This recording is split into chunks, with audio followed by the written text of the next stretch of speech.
मेरे प्रिय, सुबह तुम जैसे ही सोकर उठे, मैं तुम्हारे बिस्तर के पास ही खड़ा था। मुझे लगा कि तुम मुझसे कुछ बात करोगे। तुम कल या पिछले हफ्ते हुई किसी बात या घटना के लिए मुझे धन्यवाद कहोगे, लेकिन तुम फटाफट चाय पीकर तैयार होने चले गए और मेरी तरफ देखा भी नहीं। फिर मैंने सोचा कि तुम नहा के मुझे याद करोगे, पर तुम इस उधेड़बुन में लग गए कि आज तुम्हें कौन से कपड़े पहनने हैं। फिर जब तुमने ऑफिस जाने के लिए ट्रेन पकड़ी तो मैं समझा कि इस खाली समय का उपयोग तुम मुझसे बातचीत करने में करोगे, पर तुमने थोड़ी देर पेपर पढ़ा और फिर खेलने लग गए अपने मोबाइल से, और मैं खड़ा का खड़ा ही रह गया। मैं तुम्हें बताना चाहता था कि दिन का कुछ हिस्सा मेरे साथ बिताकर तो देखो, तुम्हारे काम और भी अच्छी तरह से होने लगेंगे, लेकिन तुमने मुझसे बात ही नहीं की। एक मौका ऐसा भी आया कि जब तुम बिल्कुल खाली थे और कुर्सी पर पूरे 15 मिनट यूं ही बैठे रहे, लेकिन तब भी तुम्हें मेरा ख्याल नहीं आया।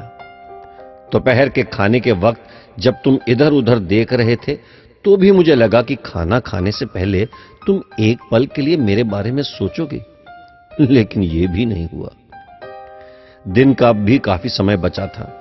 मुझे लगा कि शायद इस बचे समय में हमारी कुछ बातचीत हो जाएगी, लेकिन घर पहुंचने के बाद तुम रोजमर्रा के कामों में व्यस्त हो गए, और जब वो काम निबट गए तो तुमने टीवी खोल लिया और घंटों तक टीवी देखते रहे। देर रात थक कर तुम बिस्तर पर सो गए।